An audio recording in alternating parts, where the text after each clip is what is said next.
তোমরা কে কোথায় আছো গো? তাড়াতাড়ি এদিকে এসো। আমার স্বামীর লাশে আম গাছের সাথে কে বেঁধে রেখেছে? আমার স্বামী আরো 1 সপ্তাহ আগে মারা গেছে। কবরস্থান থেকে কে আনলো আমার স্বামীর লাশটা? সবজি আছে গো, সবজি। দাদারা দিদিরা, সবজি নিলে তাড়াতাড়ি চলে আসুন। অনেক তরতাজা সবজি। ও বাঘিনী ভাবি, সবজি নিয়ে যান। আ আ এখানে লাশ কোত্থেকে এলো? হায় আল্লাহ, এই লাশটা কে? কোথায় আছো গো? তাড়াতাড়ি এদিকে এসো। এখানে লাশ এলো কোত্থেকে? হায় হায় রে, কে আমার এই আম গাছের নিচে এই লাশটাকে রেখে গেল? এটা তো মনে হচ্ছে বল্টুর বউ। কিছুদিন আগেই মারা গিয়েছিল। একে তো কবরস্থানে দাফন করা হয়েছিল, তাহলে এই লাশটা আমার বাড়ির সামনে কি করে এলো? হ্যাঁ গিন্নি, আমিও তো সেটাই ভাবছি। এর লাশটা তো কিছুদিন আগে কবরস্থানে দাফন করা হয়েছিল, তাহলে এখানে কি করে এলো? আর এই কাজটা কেই বা করলো? দেখেই বোঝা যাচ্ছে একে কবরস্থান থেকে এনে এখানে রেখে দেওয়া হয়েছে। আরে আজকেও এখান থেকে একটা লাশ চুরি হয়েছে। কি হচ্ছেটা কি? এটা গিয়ে তো বাঘ মামার কানে দিতে হবে। আমি তো সারা রাত ভালো মতোই পাহারা দিলাম, কাউকেই তো দেখতে পেলাম না। বাঘ মামা, আজকে কবরস্থান থেকে একটা লাশ চুরি হয়েছে। আমি তো রাতে ভালো মতোই পাহারা দিয়েছিলাম, কাউকেই তো দেখতে পাইনি। তাহলে কি করে এরকম হলো? আর হ্যাঁ, আমি তো সেটাই ভাবছি।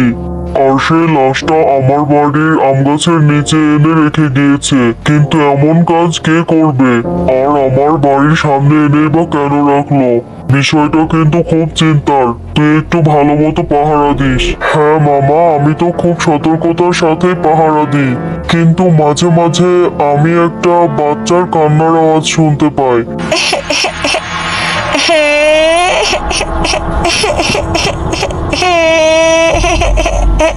আরে ওই তো মনে হচ্ছে সে বাচ্চা মেয়েটা ওইখানে বসে কাঁদছে।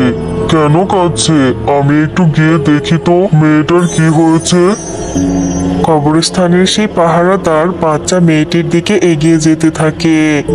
আরে আজব তো, এখানেই তো সেই ছোট্ট বাচ্চা মেয়েটাকে দেখেছিলাম।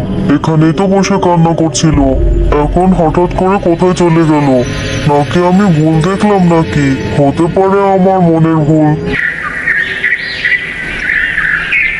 পরের দিন সকালবেলা শেফা শিয়ালিনী ও বিড়ালিনী বাঘিনীদের বাড়ির সামনে দিয়ে যাচ্ছিল। তোমরা কে কোথায় আছো গো? এদিকে এসো। এ তো দেখছি আমারই স্বামীর লাশ। কে আমার স্বামীকে আম গাছের সাথে বেঁধে রেখে গেছে? আমার স্বামী আরো 1 সপ্তাহ আগে মারা গেছে। কবরস্থানে তার দাফন করা হয়েছিল। কে আমার স্বামীর লাশটা এখানে ঝুলিয়ে রেখেছে? তার কিছুক্ষণ পরেই কবরস্থানের সেই পাহারাদার সেখানে চলে আসে। আরে বাঘ মামা, আজকেও কবরস্থান থেকে একটা লাশ চুরি হয়েছে, আর আপনার এই আম গাছের সাথেও দেখছি একটা লাশ ঝুলিয়ে রেখেছে।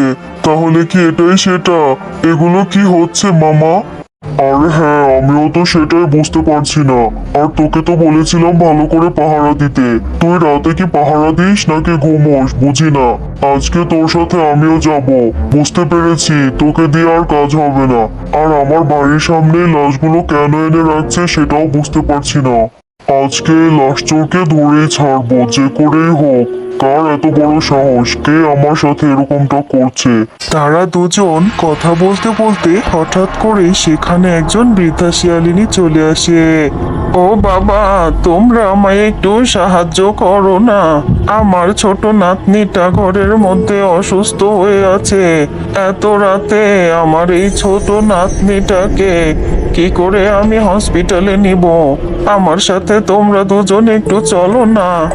ছোট বাচ্চা অসুস্থ, তাহলে তো গিয়ে দেখতেই হয়। আরে হ্যাঁ বুড়িমা, আপনি আমাদেরকে আপনার সাথে নিয়ে চলুন। এরপর বাঘ মামা ও দারোয়ান মিলে বুড়ির পিছে পিছে যেতে থাকে। আর পথে যেতে যেতে হঠাৎ করে বুড়ি উধাও হয়ে চলে যায়। আরে বাঘ মামা, দেখলে তো বুড়িটা উধাও হয়ে চলে গেল। আমাদের সাথে এগুলো কি হচ্ছে বুঝতে পারছি না। তাড়াতাড়ি কবরস্থানে ফিরে চলো বাঘ মামা। এরপর তারা দুজন যখন কবরস্থানে ফিরে যায়, দেখে সেই বুড়িটি কবরস্থান থেকে লাশ খুঁড়ে উঠাচ্ছে। আরে বাঘ মামা, দেখলে সেই বুড়িটাই তো আমাদের ওখান থেকে ধোকা দিয়ে এখানে এসে নিজের কাজ সারছে। তাহলে এই হচ্ছে আমাদের আসল চোর। আরে বুড়িমা, আপনি এখানে কি করছেন? আর আপনি এই লাশগুলো নিয়ে কেনই বা আমার আম গাছের সাথে ঝুলিয়ে রাখছেন? তোরা এখানে কেন এসেছিস? আমি প্রতিশোধ নেব, তোর বউয়ের উপরে প্রতিশোধ নেব। তাহলে শুনতে চাস সেদিন কি ঘটেছিল আমার আর আমার নাতনির সাথে? শোন তাহলে। আরো 10 বছর আগের কথা। সেদিন আমার নাতনিটা তোর বউয়ের আম গাছ থেকে একটা আম পেড়ে খেয়েছিল। তোর বউ এসে আরে আরে, এই ছোট লোকের বাচ্চাগুলো এসে আমার গাছ থেকে আম পেড়ে খাচ্ছে। এই ছোট লোকের বাচ্চা, আর কখনো আসবি আমার গাছের আম পেড়ে খেতে? বল, আর কখনো আসবি? আজ থেকে মেরেই ফেলবো। তোর এত বড় সাহস কি করে হলো আমার গাছ থেকে আম পেড়ে খাস? আরে এই বাচ্চা মেয়েটা তো দেখছি সত্যি সত্যি মরেই গেল। বেশ করেছি। আর কখনো আসবি আমার গাছ থেকে আম চুরি করে খেতে? কিন্তু এটাকে নিয়ে যে আমি এখন বিপদে পড়ে গেলাম। আরে মিনাকে তো এখনো দেখতে পাচ্ছি না, কই যে গিয়েছে মেয়েটা? আমাকে বলল যে দাদিমা আমি অল্প একটু খেলা করেই চলে আসব। যাই গিয়ে খুঁজে নিয়ে আসি।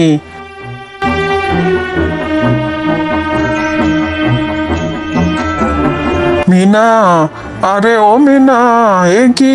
এই তো দেখছি আমার মিনা এখানে পড়ে আছে।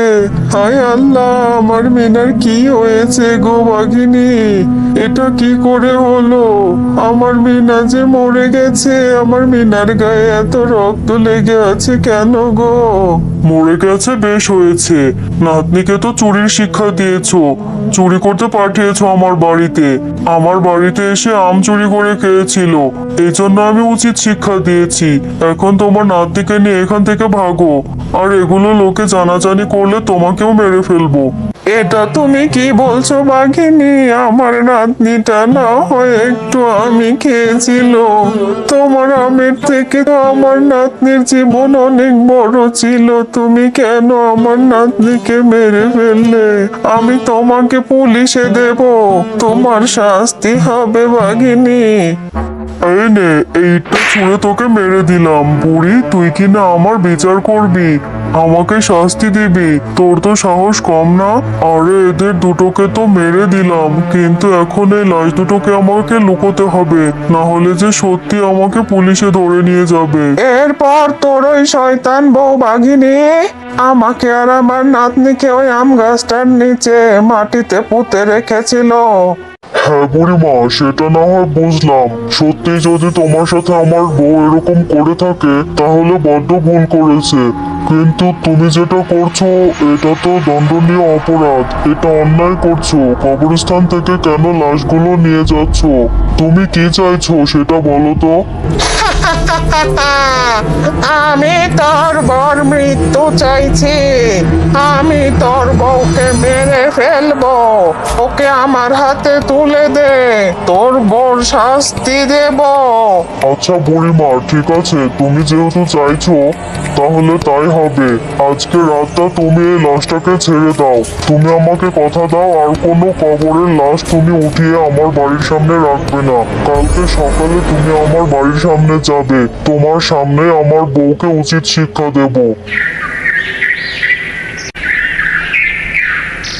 দেখো তো বউ, তুমি এই বুড়িমাকে চিনতে পারছো কিনা? একদিন তুমি এই বুড়িমা এবং তার নাতনিকে মেরে ফেলেছিলে। এখন তুমি বলো তোমার কি শাস্তি হওয়া উচিত? আর এই বুড়িমায়ের সাথে তুমি কেন এমন অন্যায় করলে বলো? তুমি এখন বুড়িমায়ের কাছে মাফ চাও। তোর বউকে আমার হাতে ছেড়ে দে, আমি ওকে মেরে ফেলবো। আমি ছাড়বো না তোকে, শয়তানি বাঘিনী। তুই মরলে আমি শান্তি পাবো। আমার নাতনিটাকে তুই নৃশংসভাবে মেরেছিস।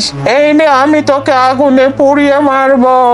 তুমি আমাকে ছেড়ে দাও বুড়িমা, আমি ভুল করেছি। আমি তোমার নাতনি মেরে ফেলার পর থেকে আজ 10 বছর হয়ে গেল আমি নিজে মা হতে পারিনি। তুমি আমাকে ছেড়ে দাও বুড়িমা, আমি আর কোনোদিন এমন ভুল করব না।